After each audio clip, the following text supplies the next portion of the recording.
It's been a year since my shop tour, so this is the 2023 shop tour. I really like doing these just to chronicle how the shop has changed, but also I hope it gives you some ideas about what to do in your shop. This is a one-car garage shop. It's a really old shop. I think it was built in the 40s, so everything's a little bit unsquare, a little bit rickety. The ceilings are pretty low. It's a little bit tight, so if you have a one-car garage, you're a hobbyist, check out the shop tour. It's going to be a really in-depth walkthrough of each different part of the shop. If you're into that, check this out. All right, at the risk of making you dizzy, I'm going to spin you around in the shop here, going from the south wall to the west wall, and then finally ending up in the northwest, which is where, if you watched my shop tour from last year, I started entering in from that door right there. And it used to be on this west wall, I had a big TV mounted, and I love that TV, and it's actually, you'll see it in a different part of the shop. But I gutted all that, and I wanted to make this space just for my electronics, and also for Paul, my security guard there, who is a little wise camera, who helps me just make sure no one is in the shop who shouldn't be in the shop. Very helpful. And then, again, all my electronics for recording things and making sure I can bring this content to you. That is all now housed in this area. So I can charge things, set things up, and just have it over there. One thing I love is this receiver. I didn't show this last year. This receiver allows me to pump music into the backyard when we're having a barbecue or people over. It's just really helpful to be able to pump music out there consistently.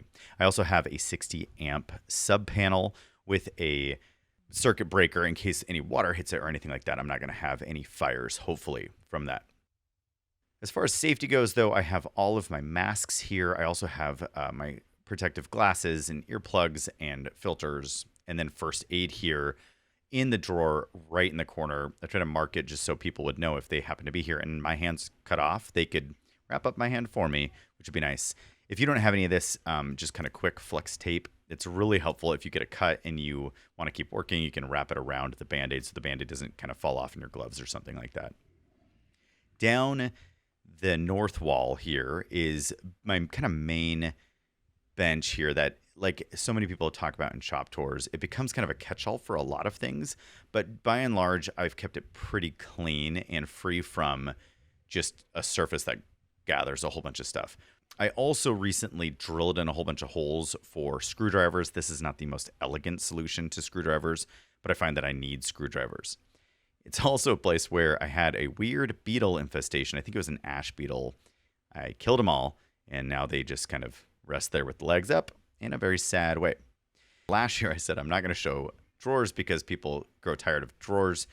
And now I'm showing you drawers because, you know, some people like to see how you store things and how you organize things. I am not at all the kind of person that could have, I think, the discipline or the willingness to use some like Kaizen foam or something like that and really like cut out each part for each specific tool. I would love that. I just switch things up way too often, and I think it would be a waste of my time. But here again, I just try to kind of put things in bunches of whatever I think I need. I have this weird drawer of casters, which is not really functional, but it is there, and I know where they are if I need them. I also have my drill bits here, and those are just for boring holes because the drill press is right next to this. And then again, wrenches all in this drawer. And I use that non-slip drawer coating blanket thing, and that works really well for that. And then some other wrenches, things of that nature. My whole approach to drawers is, do I use it frequently where I need it at a moment's notice? And if not, I can throw it in a drawer and it's not a huge deal. If it is, I'll put it toward one of the top drawers, and I use those more often. I also have these tarps that I use for spraying things, doing that kind of stuff, and a fan to just blow stuff away. Beyond that, I have the Shaper Origin that I keep under this little storage area below my drill press. And this whole situation is something that I'm going to hopefully upgrade here in the next year. I want to have a better stand for this drill press. I really like this drill press. I mentioned it last year a little bit. It's a 12-inch jet drill press. And the biggest benefit of it, if you're looking for a drill press that's kind of a benchtop drill press, not crazy expensive, is it has a variable speed drill that you can actually change the speed on without changing the belt out. Then I have a bandsaw that works really well, and dust collection that is centralized for the shop, and I just cut out of a nice little bin there a space so that I could put some plexiglass in there and actually see when it's full. I don't have one of those fancy sensors or anything, and this has worked really well. I just use some basic ducting tape around it, and it has still really good suction for what it is. And then there's a Rockler Dust Right bag there that gives pretty good ventilation and make sure I have proper suction. Once you go away from that north side of the shop, I also have my Powermatic jointer, which I love. I got this used from a guy on Craigslist. He was selling it because he was kind of closing up his shop, and I got it for a really nice deal. I think it was $850. And then I added a segmented helical head into it. I got that off of Amazon, and it was really cool. It works well. It's a lot quieter, and it's a really clean cut. Across from it is my router station. I have a nice router table here. You can see a video in which I rebuilt this surface for the router table and added in these brass measuring rulers that are embedded in the tabletop, and those just allow me to always have a really consistent depth there. Below it, on the other side of the router table, I have a couple drawers for router bits. I have a little Bosch handheld router. And then below that, because this is on the table saw, I have the inserts for the saw stop and a couple extra brakes, because if you do trigger the brake, it's great because you save your finger probably, but it's a pain because you end up having to replace that brake. And if you don't have one on hand, you're done for the day. You have to go find one somewhere else. And then I have a little slide where I can pull out extra blades if I need to swap those out pretty quickly. I have the 1.75 horsepower professional PCS saw stop. It's awesome. If you're looking at these, I just say get it. It was totally worth it. I've loved it for every project I've had with it. Like anyone, sometimes I'm like, man, I wish I had a little bit more horsepower, but honestly, it's everything I need and more, and I love the safety feature. Across at the end, again, where that router table is where you can also find my storage for my track saw, and then the little pipe there is where I'm able to hook up my dust collection. So I can just plug it in there, and that connects to the table saw. But anyway, that storage for the track saw has worked really well. It keeps it out of the way. I don't put it on my garage door or anything.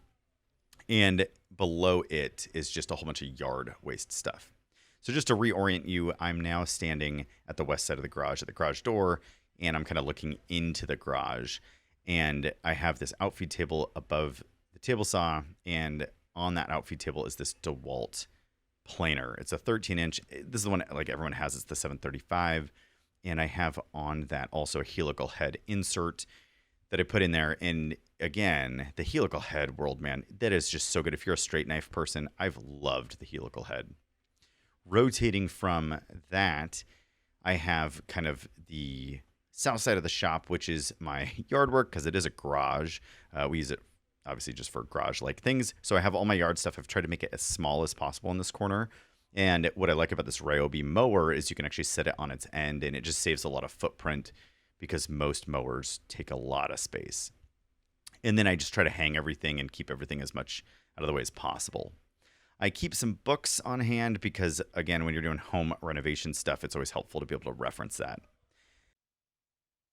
To the left of that, still on this south wall, is my brand new Bosch miter saw. I love it. And then some planes and hand planes. I don't do a ton of hand plane work. I would love to get more into it. So I just have a few, and they're not very expensive, but I like them when I need them. I don't sharpen them enough, and I need to do a better job with using them. But I really, really like them, and they're fun to use.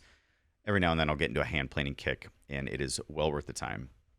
Above those, I have measuring tools. These I really want to just have on hand as soon as possible because I'm using them in every project, obviously. And so just having those quick access is helpful. So I used to have this Porter cable dovetail jig at the end of my bench top here on the south side. And I found that just setting it off of that was much more helpful. I don't make a ton of dovetail drawers, but when I need to, it's easy to grab it, put it down, and use it. So just having it up out of the way has been really helpful. All right, now this is the miter saw, my newest best upgrade. If you watched my shop tours at all in the past, or just any of my videos, really, I hated this old rigid miter saw I had, and this Bosch one's been such a great upgrade. I was zooming in a little bit there on the dust collection because I had bought one from Shop Nation, and it was great, but it exploded. You can see that video. And so I just took a piece of it, wrapped it on there, and it actually has worked really well for dust collection on the original Bosch dust collection area. And then there's a heater. I've gone over that in past videos. The heater's been great. It's infrared. It just warms me up, not everything up. And then drawers that hold all sorts of stuff there. Just some towels. I have a little mirror in there because I am bald, so I cut my hair in there. It's kind of a nice little barbershop situation. And then I have all of my kind of ready to go cutting boards. They're not totally finished yet, but if someone wants a gift, I have those and can just kind of break those out. Some Craig stuff, some nails, again, drawers full of stuff. But again, some people kind of like how you store stuff and what you have. And then above that, I actually moved all of my screws over to this area to free up where I used to keep my screws, because this area is a lot more focused for my drills and drivers, which are just past the miter saw. This has been awesome. I moved this from where is now my kind of electronics area to over here in the corner, and it was a great move because oftentimes I'll work in this corner of the shop, and having the drills and drivers here and the chisel sharpeners you saw there is really helpful, because now I can grab these really quickly when I'm working at the assembly table and they're ready to go within basically an arm's reach versus having to walk across the shop. So that was a huge upgrade. Really, my encouragement, if you're thinking about your shop and that's why you're watching this, is just try to create zones for everything. This is the last kind of element of what I would talk about with a zone that I upgraded, which is to move all of my clamps into the same area. So these are just little 6-inch F-style clamps, but then all of these big panel clamps I've put all in this area and just tried to consolidate it as much as possible. I like this Rockler clamp rack. It's not sponsored, but I just like it. It holds those really well. And then all of my dust collection and all my pneumatic tools, my pumps, my everything kind of I need is over in that corner. And again, just organizing things into spaces seems so obvious, but if you're like me and you have a shop that you're kind of building up over time, I think what happens is you just kind of put stuff where you can put it because there's space for it. So then when you get these opportunities to really corral everything, it makes a huge difference. Now, you can see up there, I moved my TV above what is now like the sanding area. And I have my drum sander that can actually pull out, in case you're like, that looks like it gets blocked by the rigid. It can actually pull out and you can run it through there. It's great and it works well that way. But the TV above there is awesome because I can turn it on and it just stays out of the way, so that this whole sanding area works well and makes a lot more sense, because I'll often take this stuff and use it on the assembly table, which is right behind me from where I'm standing. Now, I hate these little Cubitron ones from 3M. A lot of influencers were like pushing these pretty hard, and I bought some. What I found is they really clog up the pad on the bottom of most sanders. It clogs up the little hook and loop parts, and then they don't stick to it. And you can buy like replacement pads for the bottom of your sander, but I'm not really sure what the point of that is. I would rather just buy with the multiple holes, use those sanding pads and go from there. So I really can't recommend those. I don't think they're worth the money at all, but I get kind of why they're supposed to be good, and maybe I'm just not using them right. As far as the other drawers, just a lot of finish stuff here and some other little accessories that I keep around so I can use them for kind of whatever I need to use them on whatever project. You got to have an iron in the shop for veneer. Here's a perspective from the east side of the shop. Right in front of me is my assembly table. It's about 6 feet by 3 feet. And I've tried to do my best with it to just organize everything. So on this side is a lot of chemicals and stains, finishes, things you use on an assembly table. And then down from those stains and finishes are just kind of storage for all sorts of small bits and parts and things like that. I wish I'd cut my openings here a little bit wider, or purchased wider bit storage and nut storage and all that kind of stuff, because you can obviously see there's some wasted space here, but generally it actually works really well. I can quickly identify something and grab it and then use it on the assembly table. Behind me at that same spot is then just a whole bunch of wood storage. I try to get rid of scraps as much as possible now, but it ends up just collecting, and I try to keep it over here organized. This is about as organized as it ever gets. And then I have very minimal space for sheet storage and a little bit more storage above the assembly table. I just use these, any longer pieces I get, I slide them up into there. Now, above me is actually a huge like loft area. It's really short, so it's only like 4.5 feet tall at its peak, but it's a whole loft area where I keep some kind of extra storage. On the top of my assembly table, I'm using T-Track, and I have a whole bunch of accessories for the T-Track there. I'm kind of right now wondering if I want to go with something like the micro jig kind of V-grooves, where I can have that whole kind of micro jig clamping system on top of my table. So let me know if you've done that and if you think that's a good idea. I like the T-Track overall. It tends to work pretty well. I would love some dog holes and like an MFT top, but I just don't have that. In this drawer, I have a whole bunch of other kind of knickknacks, little wrenches, and I have these card scraper kind of plastic pieces that work really well to kind of spread glue, do that kind of stuff. I have my Festool domino in the last drawer there, and my pretty shop shoes, which are Crocs, technically. Top drawer here, these are ones I'm frequently using, so a whole bunch of little measuring tools. The Woodpecker's precise block measuring pieces are great. They're really expensive, but I do recommend those as far as all the Woodpecker stuff goes. That drawer's a disaster. It's just a whole bunch of clamping stuff, and it's horrible to look at. And then in the bottom one, I have some more router gear because the router table's right behind me when I'm standing at this spot.